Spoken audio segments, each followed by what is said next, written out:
Welcome to Reco12. My name is Lisa.S and I suffer the disease of alcoholism. We'll begin with a moment's silence for the still sick and suffering addict inside and outside of the rooms, followed by the wee version of the set-aside prayer.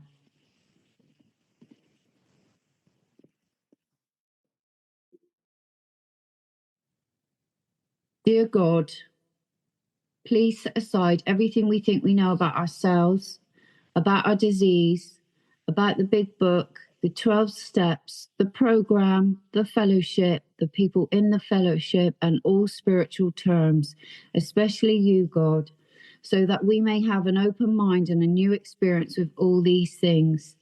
Please help us to see the truth. We surrender this next hour to you. Your will, not ours, be done. Amen. I'm very pleased to be the host of this meeting and podcast that is the Afro-Euro Timezone. I hope that you'll join us and draw strength and hope from these podcasts that we will host Fridays at 8 a.m. UK time and 10 a.m. European and South Africa time. So Reco12 is an organisation with the mission of learning and sharing the similarities of addiction of all kinds and gaining and sharing tools and hope from others who are walking a similar path. We come together from all places, faiths and backgrounds to gain tools and hope from others. Speakers from our past meetings have represented many fellowships, addictions and afflictions. We look forward to continuing to add to the diversity of speakers and backgrounds, and I hope you'll reach out if you think your experience, strength and hope will benefit this special community. Today's speaker is Olivia J, who will be speaking for around 30 minutes. We'll get her to share and then we can have questions and answers afterwards. And if you have any questions you want to pop in the chat during the share, please do and get involved. The Reco12 family of recovery resources continues to grow and have more and more resources for the addict and the loved ones of those addicted. We have all the recorded Reco12 shares and a couple of other super exciting projects, one of which is the Big Book Roundtable discussion, where we dive into the first 164 pages of the Big Book of Alcoholics Anonymous with a few recovered individuals who are past speakers in Reco12 and who really know and live the Big Book. Tradition 7, Reco12 is a self-supporting service and we appreciate your help in keeping us working our Step 12 in this manner.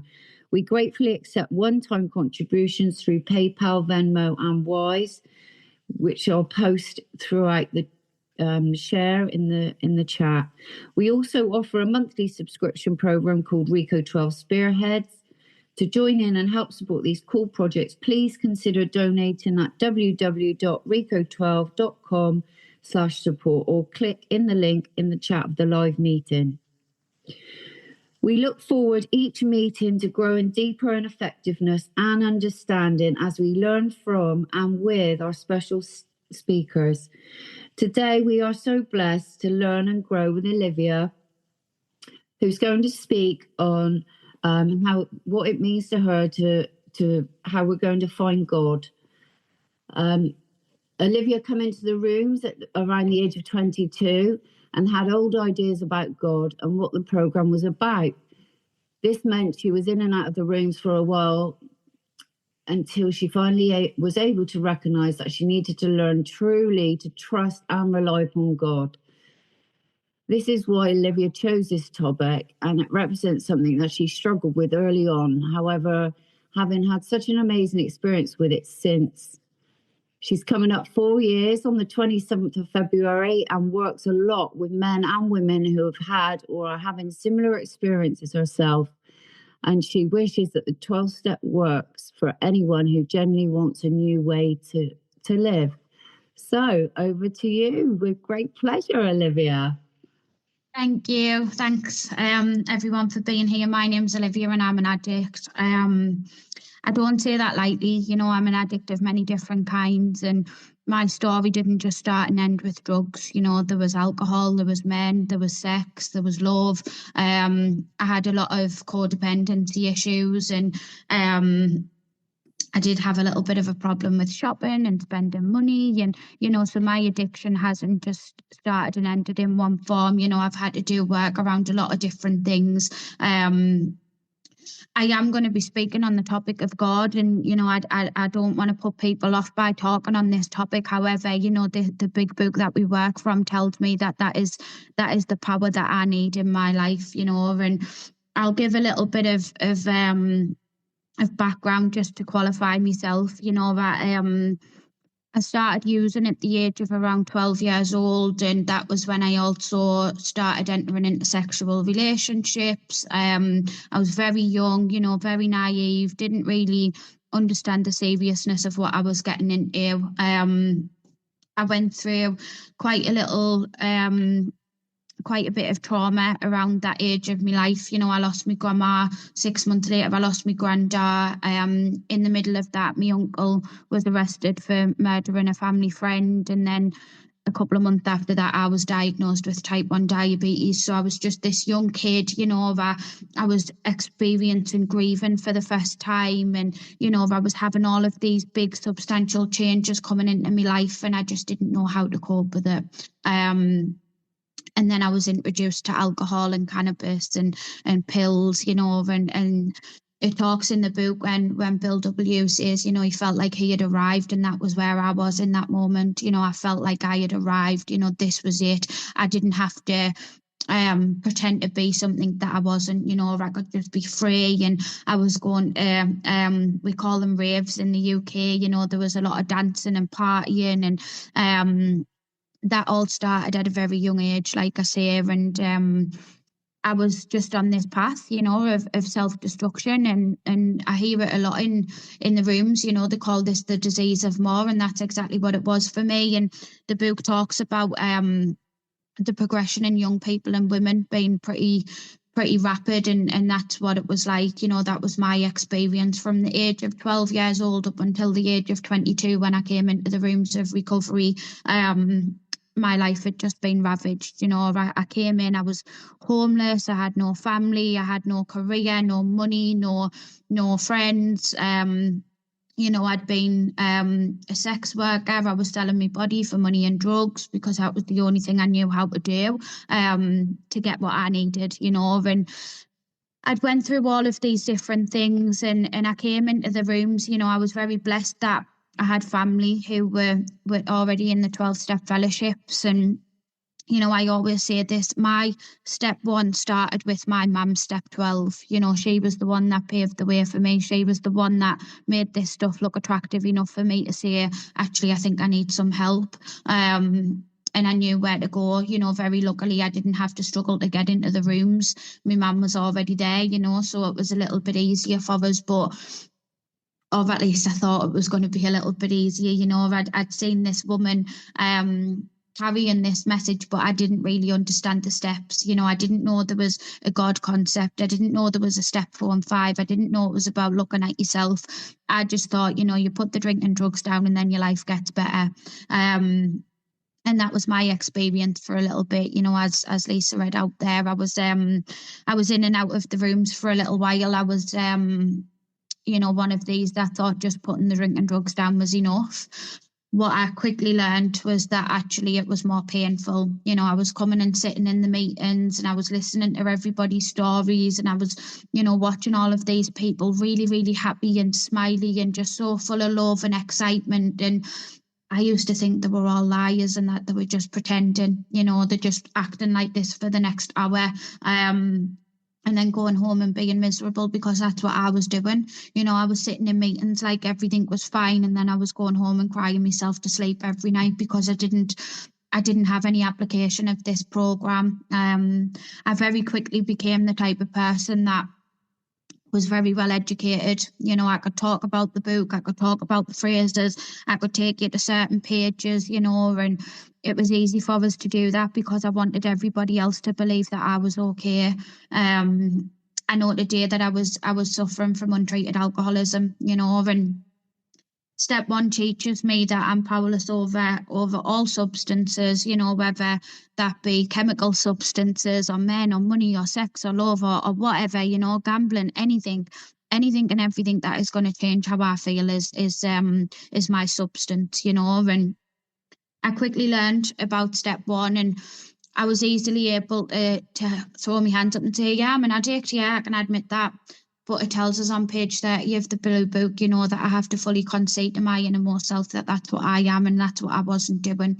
You know, I was pretending to everybody else that I was admitting that I was, you know, this addict, but I wasn't really looking at it myself. And it says just after that, you know, the idea that we can use like other people has to be smashed. And again, that's what I wasn't doing. I was still telling myself, well, I can just go and have a drink on a weekend and nobody will know. You know, I'll go out with a couple of people and we'll go to a rave and it'll be all right. I'll not use crack cocaine or heroin afterwards. But it very quickly changed, you know, and I wasn't able to keep up with that. And when I looked at the unmanageability part, I was very easily able to identify with the external unmanageability, because I could understand, you know, when people were talking about being homeless and losing their kids and their family and their partners and their careers. And I could relate to all of that stuff because I'd been there, I'd lived that. When people started talking about the internal unmanageability, I didn't have a clue what that was. You know, they were talking about feelings and emotions and different behavior patterns. Now, I was just this 22-year-old little girl, you know, I didn't know what any of that stuff was. The only feelings I thought I'd ever experienced was happy, sad and angry. That was the only three Olivias that you were going to meet, you know, and a lot of the time it was angry Olivia because I couldn't get my own way and I didn't handle that stuff very well. And then I soon was able to learn, you know, that it was so much more than that, you know. My emotions, my feelings were always suppressed. So I was never going to understand what they were because I was just suppressing it with drugs and alcohol and all of these other things. And when I put the drink and drugs down, I very quickly picked up men, you know, I very quickly picked up sleeping around and, you know, getting that validation from the external sources that I was using. And, like I say, it didn't help, you know, it really didn't help us on this journey of finding God. And so that's why I've chose the reading that I have today, guys. And it's on page 45 of the Alcoholics Anonymous book. And I'm just going to read the chapter just to give a little bit of context. And then I'll speak about, you know, how I've come to find this power. So it says, lack of power, that was our dilemma. We had to find a power by which we could live. And it had to be a power greater than ourselves. Obviously, you know, I love that sentence. Obviously, he was very funny, Bill W. You know, he was giving us a little bit of a kick there. And it says, but where and how were we to find this power? Well, that's exactly what this book is about. Its main object is to enable you to find a power greater than yourself, which will solve your problem. That means that we have written a book which we believe to be spiritual as well as moral. And it means, of course, that we are going to talk about God. So when I read that, I thought, oh, wow, like I've gotten myself into a cult. I'm going to end up, you know, one of these Bible bashers that's going to have to, you know, give me soul. And I had all of these old ideas and these old concepts of what God was. I wasn't against the God idea. I didn't have any, you know, religious trauma or anything like that. So I wasn't against it, but I was uncomfortable. You know, I was a little bit like, oh, dear, what have I gotten myself into? But when I actually did start to surrender to this power, you know, and I started doing a little bit of reflection and, you know, we talk about prayer and meditation, and I was happy with all of those things. You know, I would practice these things. And when I was doing that, I was able to reflect back over my life, and I was able to see that there was obviously something in my life that I wasn't aware of. You know, I've been in 3 comas by the age of 19, in and out of hospitals, you know, from the age of 12-year-old onwards, and kidney dialysis, you know, everything that could have went wrong with my body went wrong. And somehow, you know, I was still here to carry this message. I was still here to attend meetings and get a sponsor and go through the work. You know, something was clearly working in my life that I didn't know was there. And so when I looked at that, I thought, wow, you know, I've been shut off to this power for so long. And it tells us, you know, further through, it says,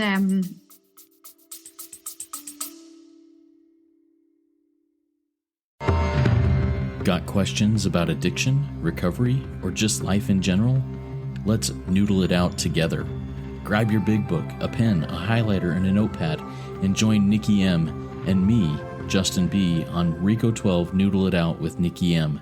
Each episode, we take real-life questions, ours, yours, and those from the recovery community, and dig deep into the big book of Alcoholics Anonymous to find real, practical solutions.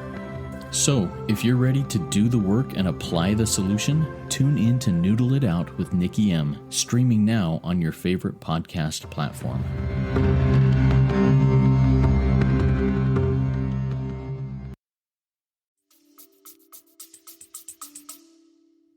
Deep down within every man, woman and child is the fundamental idea of God. And I truly believe that today, if I don't believe that I have to search outside of myself to find God, I believe that God is within, and I was brought up as this kid that I did have morals, I did have beliefs, I did have values in my life, It was just the powerlessness of the drugs and the substances became a lot more than that. So I wasn't able to find the right path, and when I went through this stuff with my sponsor, and I'm on to sponsor number 8 now, by the way, guys, because I was, also using sponsors to change the way that I felt, and I was using sponsors as a way to say that I was right, and they were wrong, and it was their fault, and it was easier to blame everybody else, basically. And so I got the sponsor that I'm with today, and she told me, she told us a whole different concept of step 2. She taught us, that step 2 isn't just about being willing to believe in a power greater than myself. It's also about being able to trust and rely upon God rather than just believing God, and I can very easily fall back into belief and not reliance still today, I'll give an example of what I mean by that. So I walked out of a job a few weeks ago, a job that I've been part of for the last 5.5 years, and it was working in a treatment centre, and I absolutely loved the job, but it was just my time to move. And so I walked out of that job, and everyone's saying to us, Liv, what are you going to do? Where are you going to go? What's going to happen? And I was telling people, it's all right, God's got it, God will look after us, God's going to make sure everything's okay. And I truly believed that, but I was in belief, and when I'd spent a few weeks on my own in the house when everyone else was out at work, and I was crying one day thinking, what if I don't get another job? What am I going to do? I'm going to have money problems, and, my finances aren't going to be very good. And what about my little girl and my partner and all that chaos, all the stuff that we overthink about was starting to come in. And I spoke to my sponsor, and she said, Liv, you're doing it again. You're back in belief and not reliance. And it was like a total light bulb moment, where I can tell people that I believe in God, and I believe that God's going to do these things for us till I'm blue in the face, I can scream it from the hilltops, but what do I really feel on the inside?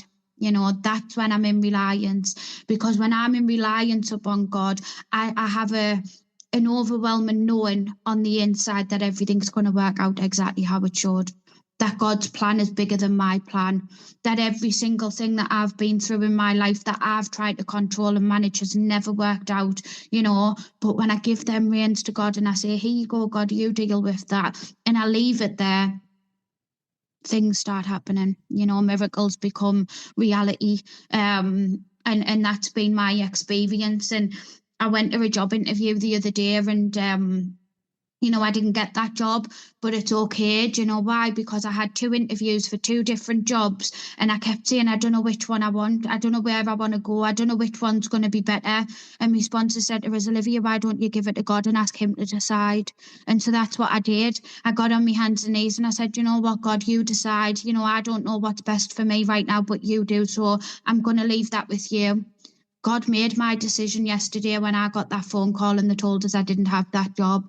That was God showing up in my life. That was God saying, Olivia, there you go. I've made your decision for you. Now move on to the next, because I don't know what is best for me. I don't know what God wants me to do. But when he shows up and he tells us I go along with his plan, because in my experience, when I fight this stuff and I say, no, God, F you, I know best, I'm going to do it my way, I end up back in crack houses and smack dens, and I end up, homeless and broken and no nothing, and I come crawling back to this fellowship with my tail between my legs saying, please help us. But when I allow God to come out from within, my life is totally different. And so when it talks about finding this power, you know, how do I find this power? Where do I find this power? There's a little phrase that I use and that you'll hear a lot in the rooms, you know, God is everything or he is nothing. You know, that's where I find God. Now, I believe, and it's been my experience, that I find God in everything and in nothing. He's in everything and he's in the nothing, you know. When I'm at peace and I'm still, God is there. When there's nothing going on, when the world stopped moving and it's just me, it's me and God. When the world's chaotic and everything's going wrong and there's loads of noise and, you know, everything's messy and there's everything around us, God is there. You know, it's not just me and the everything, it's me, the everything, and God. You know, God is everything and he is nothing. It's not about he's one or the other for me. He just is, you know, and this power that I've been able to come to rely upon is showing me in ways that I would never be able to understand of what, you know, the power of this program can do. I'm not going to sit here and say, you know, that everything's been amazing and it's all been rainbows and butterflies. It hasn't. You know, there's been days where I've woke up and thought, I don't want to do this. You know, I can't be bothered today. I don't want to work with sponsees. I don't want to go to a meeting. I just want to lie down and do nothing. But God gives us a reason to get up and show up today. You know, he taught us that when I rest on my laurels, you know, when I rely on yesterday's program to fix today's problem, it doesn't work. You know, the practices of yesterday's 24 hours is not going to keep me clean in today's 24 hours. I have to get up. I have to have these daily disciplines. And so that's what I follow. You know, step 10 is the principle of step 10 is discipline. And for a very long time, I was the person in the room that was living in step 10, 11 and 12. And I was dying of untreated alcoholism again at 3-year clean, you know, because I forgot the power of the first 9 steps. I forgot how important it was to continue this spiritual journey, you know. And so I was living in 10, 11 and 12 and thinking that I was practicing everything. And I had loads of sponsees and I was doing loads of service. And, you know, I was going out and helping other addicts, and I'm running about and I'm working in a treatment centre and I'm going out with my family all the time and I'm doing all of these things, and I called that spiritual. You know, I thought that was the spiritual program of action that was laid out in this book. It turns out I was just a mad woman running about trying to do all of this stuff all at once, and I couldn't cope. You know, I wasn't spiritual in any form. I wasn't relying upon God. You know, I was relying upon self. I was doing Olivia's will. You know, the ego had rebuilt, telling me that as long as I've got over 10 sponsees, I'll be all right. As long as I go to 5 meetings a week, I'll be all right. As long as I get asked to do 1 million main shares, I'll be all right. You know, because that's what I thought this was about. The truth is, guys, and I was talking about this before the meeting started, the truth is when I was running about like that, I was robbing every bit of peace and freedom from my family.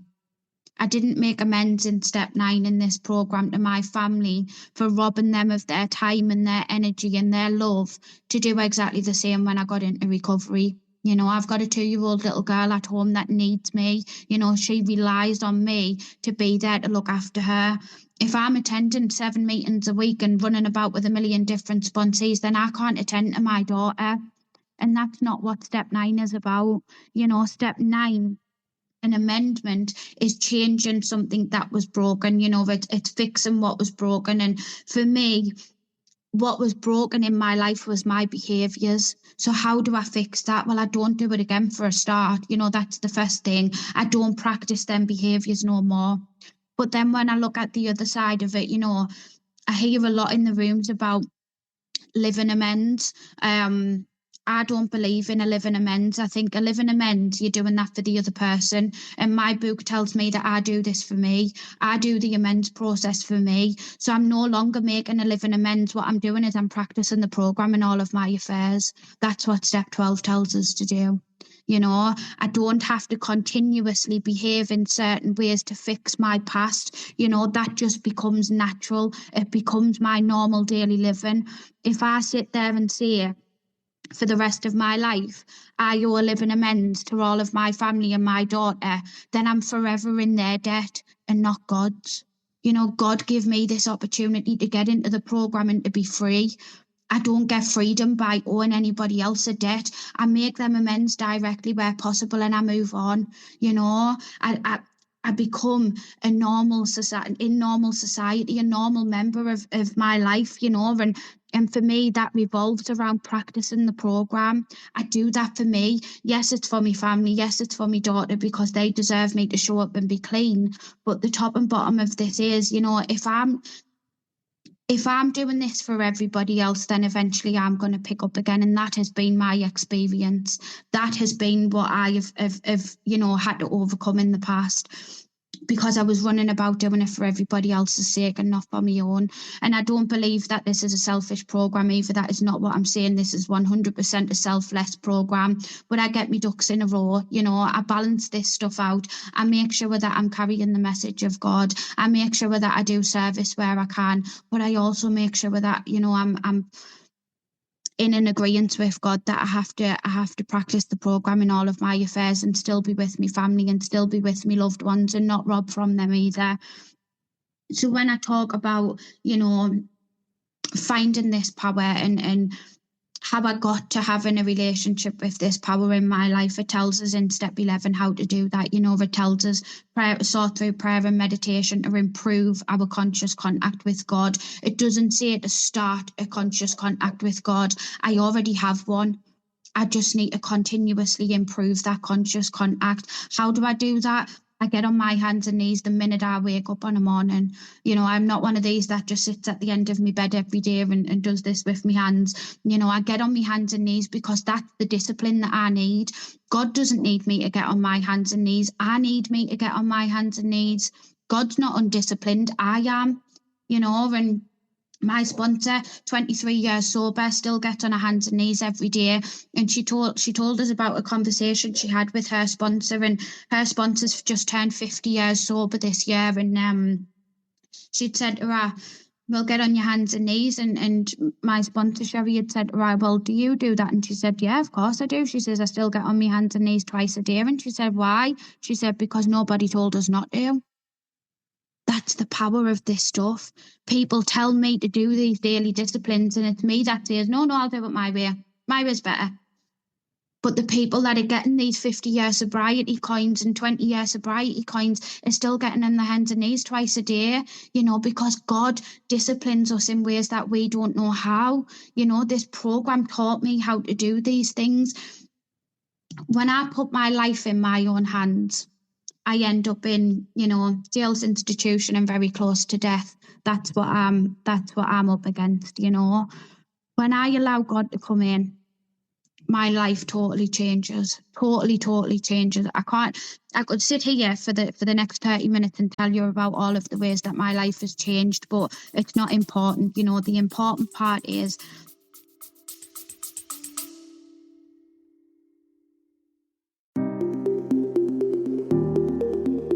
Hey Spearheads, if you're looking to dive deeper into the big book of Alcoholics Anonymous with people who live the solution, then you won't want to miss Reco12 Big Book Roundtable. Join David G, Nikki M, and me, the moderator Justin B, 3 recovered addicts from multiple fellowships, as we break down the big book line by line. In each 30-minute episode, we share our experience, strength, and hope in a real, raw, and practical roundtable discussion. So, if you are ready to learn and apply what you learn, tune in to Reco12 Big Book Roundtable on your favorite podcast platform.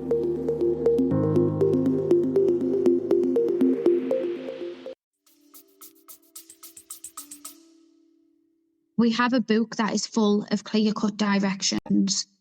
These clear-cut directions enable me to live in the promises of this book. For 3.5 years, I spent in these rooms practicing 1 or 2 sides of the triangle, unity, service, recovery.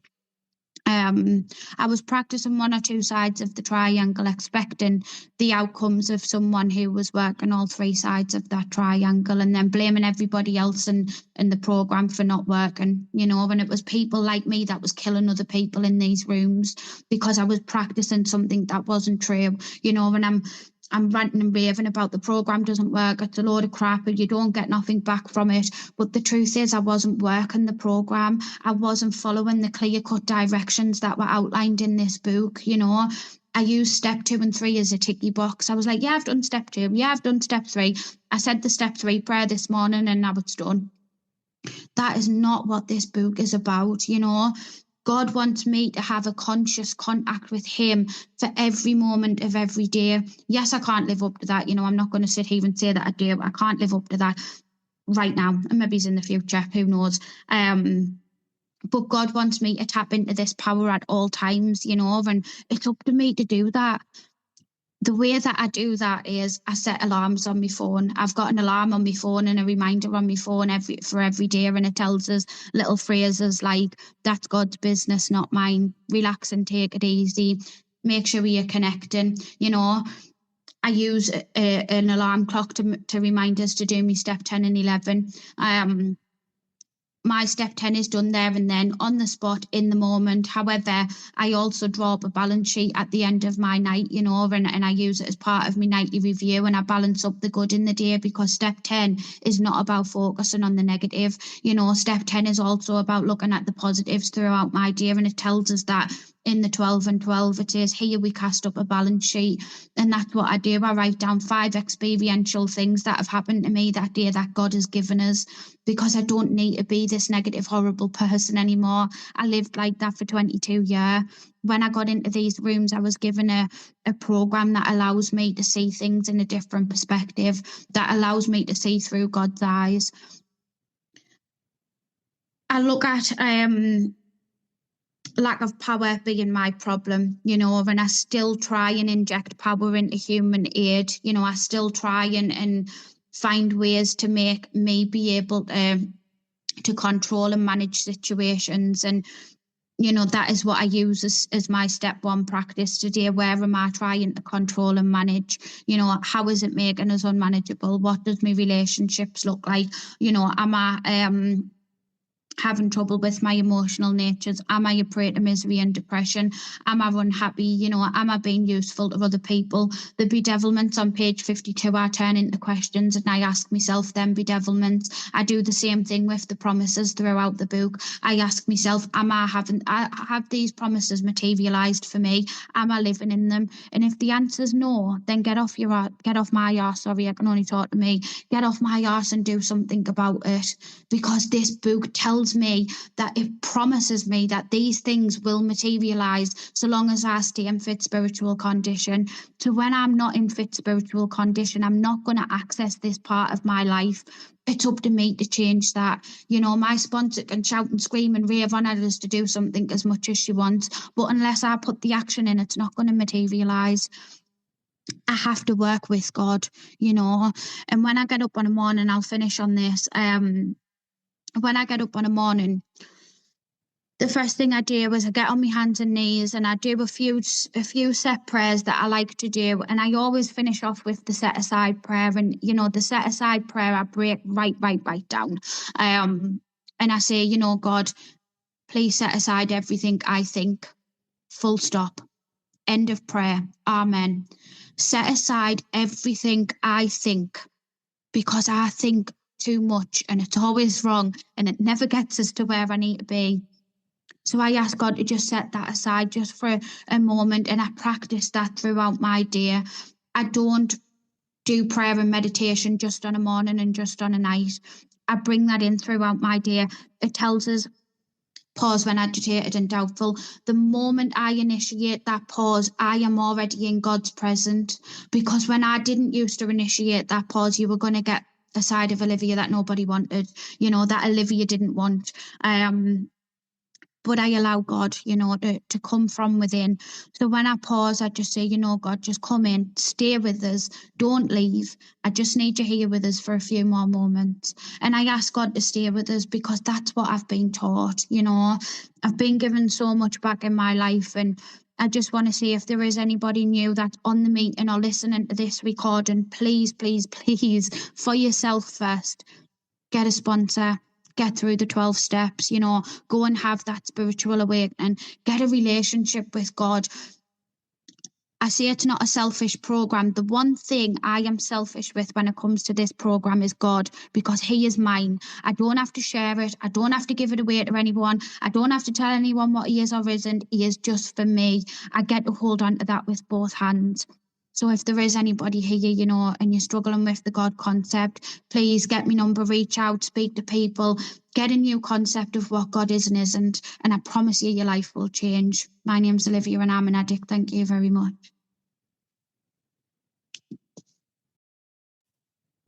Oh, thank you, Olivia. That was just amazing. Let me just...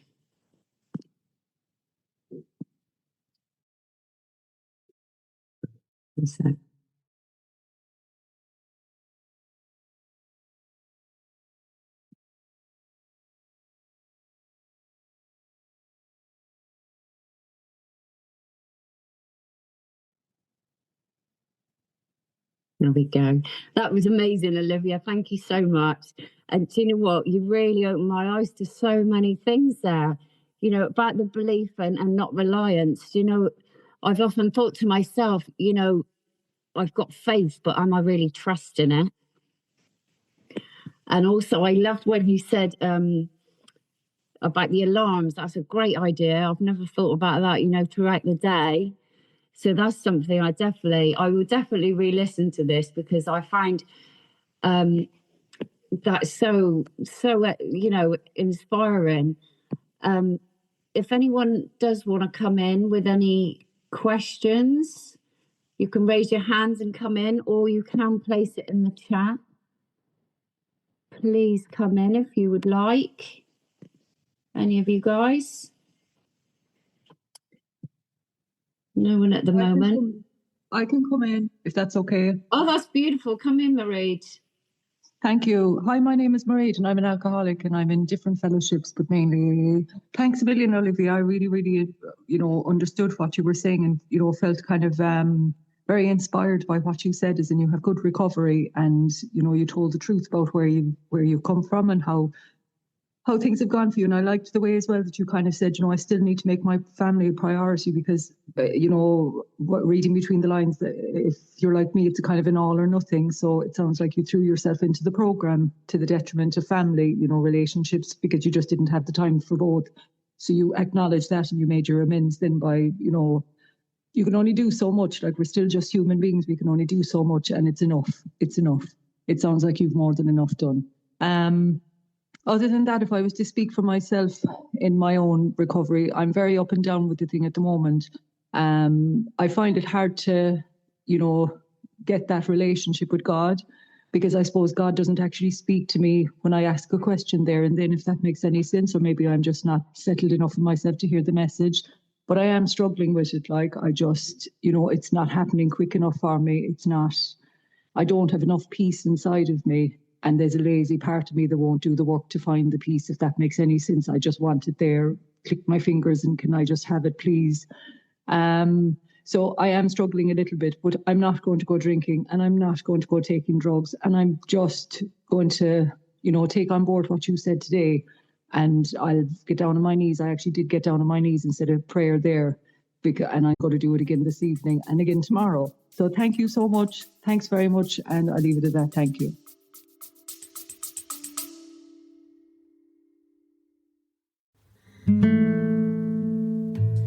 Hey Reco12 Spearheads, if our recovery resources have helped you, please consider a donation. Your financial support, as well as your word of mouth support, keeps Reco12 running and reaching the man who is still sick. Donate today at reco12.com/support or check the show notes for PayPal and Venmo links. Every contribution helps carry the message. Thanks for being a Reco12 Spearhead.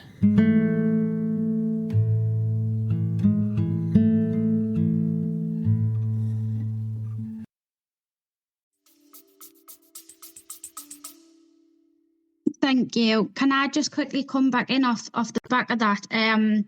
Just what you were saying there about, you know, you're still in a little bit of pain and you're not really fully free. I just want to quickly read the Step 9 promises out here, because I've found working with others and you know, sponsoring quite a few people through these programs. once I have completed all of my step 9 amends, that is when I get freedom. You know, the step 9 promises tell me that I will experience freedom after that point. Maybe go back and have a look at that level of freedom, you know. I'm just going to quickly read this out. So it says, if we are painstaking about this phase of our development, painstaking, you know, we have to go through this. We will be amazed before we are halfway through. We are going to know a new freedom, not a better version of the old, a new freedom. And a new happiness, you know, not a better version of the old happiness. I'm going to have this new experience. It's going to be totally different to what I've ever felt before. We will not regret the past nor wish to shut the door on it. We will comprehend the word serenity and we will know peace. No matter how far down the scale we have gone, we will see how a new experience can benefit others. That feeling of uselessness and self-pity will disappear. We will lose interest in selfish things and gain interest in our fellows. Self-seeking will slip away. Our whole attitude and outlook upon life will change. Fear of people and of economic insecurity will leave us. We will intuitively know how to handle situations which used to baffle us. We will suddenly realise that God is doing for us what we could not do for ourselves. If I have a level of disturbance within, it's because something hasn't been completed in steps 4 to 9. And that has been my experience. I cannot shout that enough. You know, go back through your program, go back from the very start and have a look. What has not been completed? Where do I not feel free? Because step 9 tells me that by this point, I will know a new freedom and a new happiness, a one that I've never experienced. So if you're not getting that, guys, then, you know, have a look at step 9, have a look at step 8, write another list, you know, have a look a little bit deeper at what you're not free from. Get that back down in writing, do a step 4 on it, you know, if you need to speak to your sponsor, get some clarity. These promises absolutely will materialise for us if and when we work for them. Thank you. Oh, amazing, Olivia. There's such great suggestions there. I'm taking notes myself. Yeah, I popped down. Do you know, I was thinking with you being so young at 22 coming into the rooms, how did you manage that when obviously around that age, you know, friends and relationships, they're all sort of, for me, I was at my peak of, you know, going out and partying and all that. How did that look for you? How did you manage to be able to get into the rooms and sort of navigate with being that young and with your friendships and all what was going on around you? It was difficult. I'm not going to lie. It was difficult. I came in with a belief that when I first sat in the rooms, I was seeing people who were a hell of a lot older than me. You know, I was the youngest person in treatment and in the rooms that I was going to by about 10 years. And I was telling myself I can come back when I'm your age. I don't need to be here right now. And I didn't feel like I qualified for a seat in those rooms. I thought my addiction can't be that bad. You know, I'm obviously not the same as these people. Eventually, I ended up going to an online meeting, which was a young person's meeting. And in that meeting, you had to be under the age of 25 when you came into recovery to be able to go on. Every person in that room that I was witnessing, there was people who were younger than me who had more clean time than I'd ever been able to manage. You know, they were in like years and years of clean time and they were younger than what I was. And it really opened my eyes, you know. And I think what I spoke about earlier is that level of progression that I had in 10 years was enough to totally destroy everything and anything that I had in my life, you know. I was totally broken beyond belief. There was just no other way. I'd accepted at one point that I was just going to die an addict. You know, I had a lot of health complications going on. I had the diabetes and then I had the addiction as well. And I just came to a belief that, you know, that was it for me and that was all my life was ever going to be. And when I come into the rooms, I was told I had to change one thing and that was everything. And so I couldn't have the same friendship groups. I couldn't be around the same people that I had been previously, you know, not until I was strong enough to to be able to manage those relationships with God. And so I stopped going out. I stopped associating with the people that I was. By the end of my youth, and I didn't have many friends anyway, you know, the friends that I'd grew up with, they were all off having babies and getting married and having careers, and I was, you know, curtain twitching in my house, you know, scared of the world. And I didn't find it difficult, you know, to let go of those relationships, because there weren't a relationship anyway. A lot of the time it was me asking, what can I get from this? Can I have some money? Can I have this? Can I have that? You know, and so I just let it all go. And it talks about in the book that we grow a fellowship around us, and that was exactly what happened. I let go of that friendship group and I grew a fellowship around us, a fellowship of people who, you know, became my family and my friends. And they're the people that are going to tell us when I'm in the wrong, you know, the stand up to us and the tell us, Olivia, you need to look at this, or Olivia, you shouldn't have said this or done this, you know, you need to take that back and get it down on paper. And I might have lost quite a lot of my teenage years and whatever, but I've gained so much more than that in the last 4 years that I don't reflect on that in morbid reflection. You know, it's okay. I've made the amends that I needed to make, and I'm friends with some of my school friends now, and we go out and they still drink and they still have a laugh, and I sit there and I'm like, I can't drink, but I still have a laugh, you know. And it was a challenging time, you know, being that age and seeing everybody else behave in those ways. But the top and bottom of it was they weren't going to die, I was. So I had to really look at that. So, yeah, I hope that answers what you were asking. Yeah, beautifully put, Olivia. And I just think, you know, it's such an inspiration for many younger people who are listening to this. You know, it gives them, because I think there is, like you said, I mean, I've got no experience. I was a lot older, but at that age, you know, it must be daunting as a younger person when the majority of my experience, it has been, are more older people. So it's such a breath of fresh air to hear that, you know, at 22, it's just amazing, and that it can be achieved. And God, look at you now, what an amazing soul you are. One last question. I have got a little time. How do you approach it, Olivia, when you get a sponsee? I mean, I've been there myself, and they say they're just so, no way, God, no. You know, because a lot of the time, I mean, me myself personally, you know, with bad experience of religion, what I've been brought up with and stuff. How do you start? How do you begin with someone fresh, or even someone who's been in the rooms a while, if they've got this block of the whole God thing entirely? How would you approach that?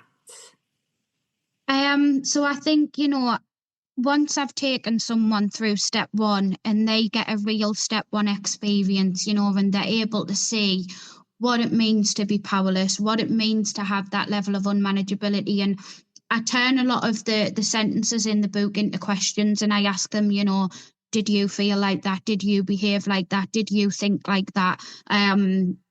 Once they're able to see what their life looks like when they're trying to control and manage it on their own power, it sort of falls into place in step two, you know, and I'm very open with them, and I say, you know, I'm not expecting you to be, you know, a little Buddha levitating in the next week. Like, that's not what I'm asking you to do.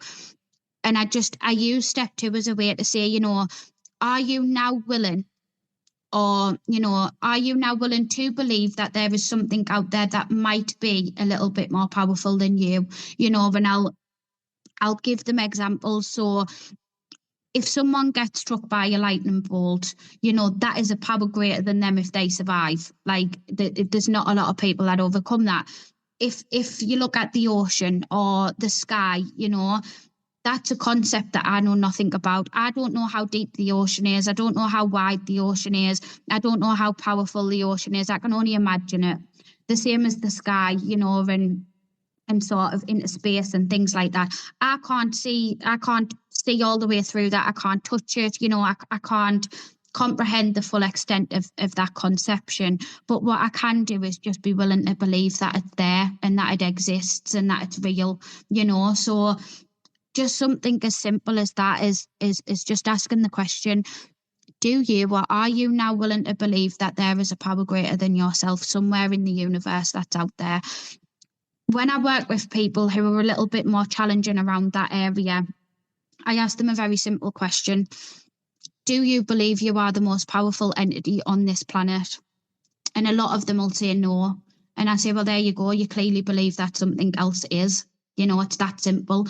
You don't have to have a full definition or concept at step 2. You know, the whole point of the program is for us to grow in understanding and effectiveness of that. So it doesn't have to be there from the beginning.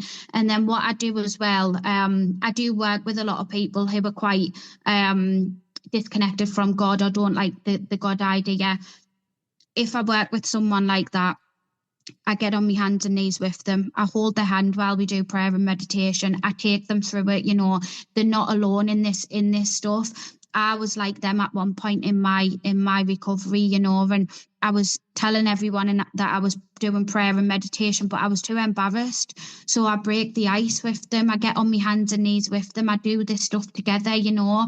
You're not alone. You don't have to be embarrassed. I do this as well. Let's do it together. Hold me hand. We'll go on this journey, you know. And it's just about inviting people in. And you know, the top and bottom of it is I don't have the power to get anybody clean and sober, but I certainly also don't have the power to make anybody drink or use. And that's where I need to remember this is God's business and not mine. All I can do is carry the message that I've been given. If they receive that message, amazing. If they don't, then that's not my business. You know, that's up to God. So, yeah, I hope that answers it a little bit for you. Oh, it's amazing stuff. I could listen to you all day, Olivia. It's just brilliant. So thank you so much for your sharing and answering those questions, Olivia. I really appreciate it. I'm sure everyone is who's listening. It was a great Reco12 speaker meeting, and for all addicts to listen to and their loved ones. If we didn't get to answer your question, or if you have any other questions, please consider joining our WhatsApp community by sending an email to reco12pod@gmail.com and joining our community and ask those questions. If you'd like to be a future speaker on Reco12 Afro-Euro, please send an email to reco12pod@gmail.com. If you've not yet rated and reviewed the podcast in Apple Podcasts, please go do so. It's a great way to work 12 steps in sharing this message with others. I invite the audience to come back next week. Next week, we have Nikki M, who'll be sharing with us. I'm really looking forward to that. And then for Olivia to close us out with a prayer of your choice, please, Olivia. Yeah, absolutely. Thank you again, guys, for having us. It's been lovely to be here. I'm going to lead off with the step 3 prayer. So if we just take a minute and then you can join in if you wish to. God, I offer myself to thee to build with me and to do with me as thou wilt. Relieve me of the bondage of self, that I may better do thy will. Take away my difficulties, that victory over them may bear witness to those I would help of thy power, thy love, and thy way of life. May I do thy will always. Thank you. And lastly, there is one who has all power. That one is God. May you find God now. Keep coming back, and when you do, come all the way in, sit all the way down. Let's trudge this road of happy destiny together. Work it. You are worth it.